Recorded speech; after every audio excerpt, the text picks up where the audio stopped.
Eccoci di nuovo in diretta, diamo subito il benvenuto alla nostra ospite Claudia Sacilotto della segreteria CISL FVG. Buongiorno e grazie per aver accettato il nostro invito.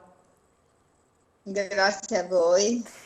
Allora, domani è stata proclamata una protesta a livello nazionale che naturalmente coinvolgerà anche la nostra regione, le realtà locali, una manifestazione che porterà appunto i lavoratori del settore agricolo fuori dalle prefetture per chiedere attenzione, perché sono i grandi dimenticati o si sentono i grandi dimenticati dai decreti del governo che non hanno pensato a queste categorie. Allora, Sacilotto, quali sono questi lavoratori nello specifico in regione e quanti sono questi lavoratori?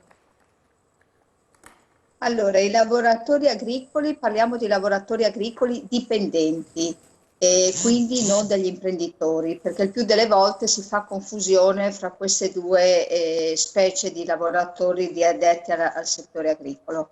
Nella nostra regione abbiamo circa 18.000 addetti, appunto dipendenti agricoli, di cui il 90% sono con rapporto di lavoro a tempo determinato e meglio definiti nel settore agricolo avventiziato.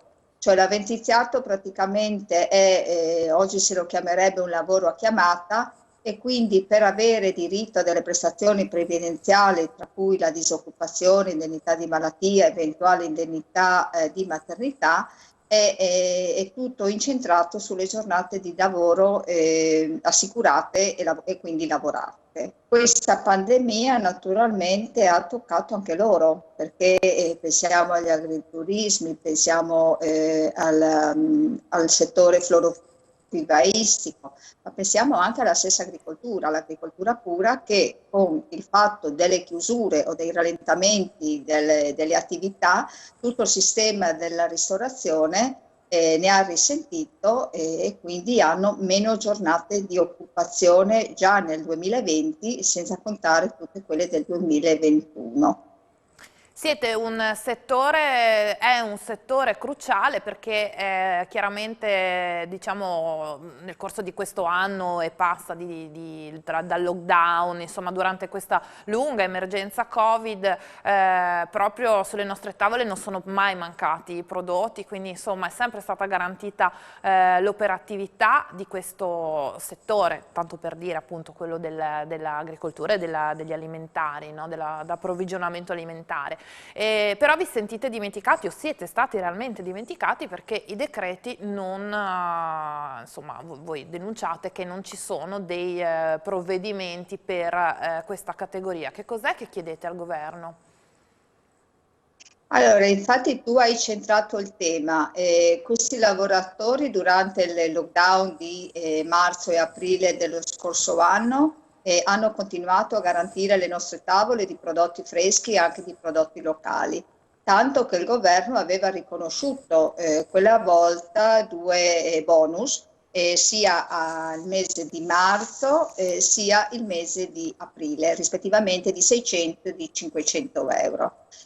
Dopodiché il vuoto, cioè dopodiché non è stato riconosciuto assolutamente niente e l'attenzione non c'è stata neanche nell'ultimo decreto, quello di marzo, il decreto sostegni, che invece per gli stagionali del turismo ha previsto 2.400 euro.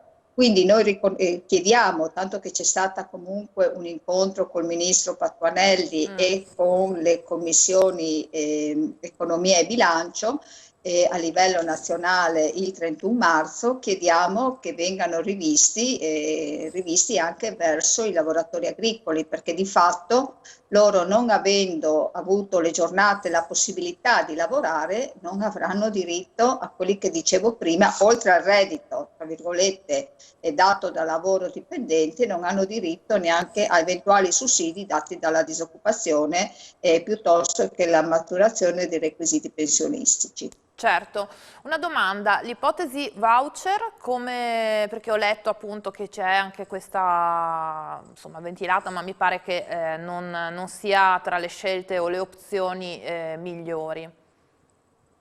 No, ogni tanto viene alla ribalta questa voce che i voucher portano occupazione. Allora, noi diciamo che i voucher li contrasteremo veramente, l'eventuale elargizione li contrasteremo con tutte le armi sindacali in nostro possesso, perché non è altro che legalizzare l'irregolarità.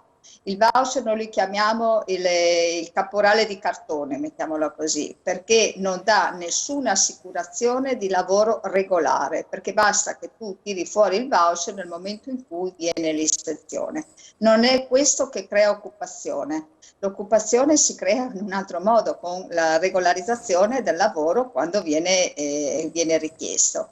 Il settore agricolo dipendente ha, come vi dicevo prima, la possibilità del lavoro a chiamata e quindi anche di assicurare un lavoratore per poche giornate e farlo andare a lavorare quando al datore di lavoro serve, nella massima regolarità, maturando tutti quelli che sono i diritti di un lavoro dipendente, cosa che il voucher assolutamente non prevede.